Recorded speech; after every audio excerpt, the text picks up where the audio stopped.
Please میری videos کو like اور شیئر کر دیجیے، اور اگر آپ میرے چینل پہ نئے ہیں تو میرے چینل کو سبسکرائب بھی کر لیجیے۔ بہت شکریہ آپ سب کا۔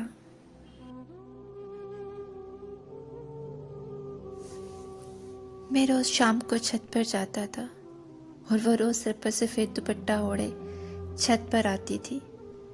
ایک دن اسے غور سے دیکھا تو پلک جھپکانا ہی بھول گیا۔ نقوش ایسے جیسے مالک نے قلم سے تراشے ہوں، لیکن سنجیدگی اور اداسی چہرے پر نمایاں تھی۔ میری اور اس کی عمر میں لگ بھگ 10 سال کا فرق تھا۔ میں نے جب کبھی اس کو اشاروں میں بلانے کی کوشش کی، اس نے کبھی بھی مثبت جواب نہ دیا۔ ایک دن میں نے کاغذ پر اپنا نمبر لکھ کر اس کی طرف اچھال دیا۔ اس نے وہیں کھڑے کھڑے میرے آگے ہاتھ جوڑ دیے کہ میں اس کو تنگ نہ کروں۔ میں اپنے دل کے ہاتھوں مجبور تھا، پھر کاغذ پر اپنا حال دل بیان کر کے اس کی طرف پھینکا، اس کی منتیں کیں، اس کے واسطے ڈالے۔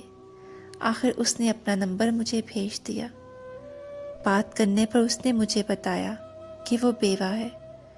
شادی کے چند ماہ بعد ہی اس کا شوہر فوت ہو گیا تھا۔ اس کا شوہر اس کی پہلی محبت تھا۔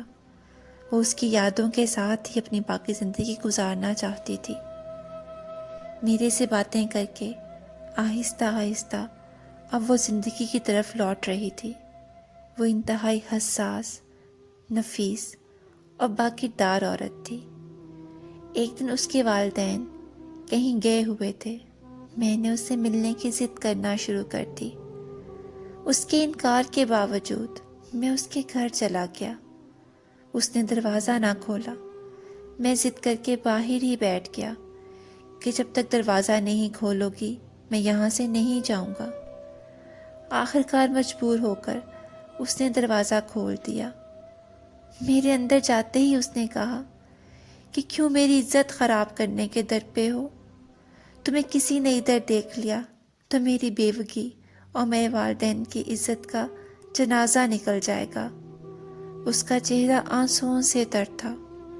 اس کو تکلیف میں دیکھ کر میں الٹے پاؤں باہر نکلا تو باہر پورے محلے کو کھڑا دیکھ کر میرے رونگٹے کھڑے ہو گئے۔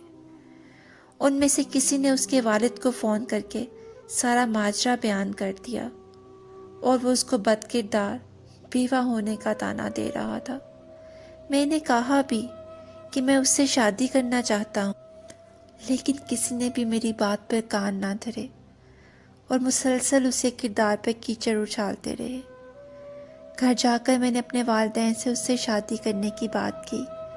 میرے والدین میری خوشی کی خاطر مان گئے۔ اگلے دن میرے والدین اور میں اس کے گھر کی طرف جا رہے تھے کہ اس کے گھر کے آگے بھیڑ دیکھ کر ٹھٹک گئے۔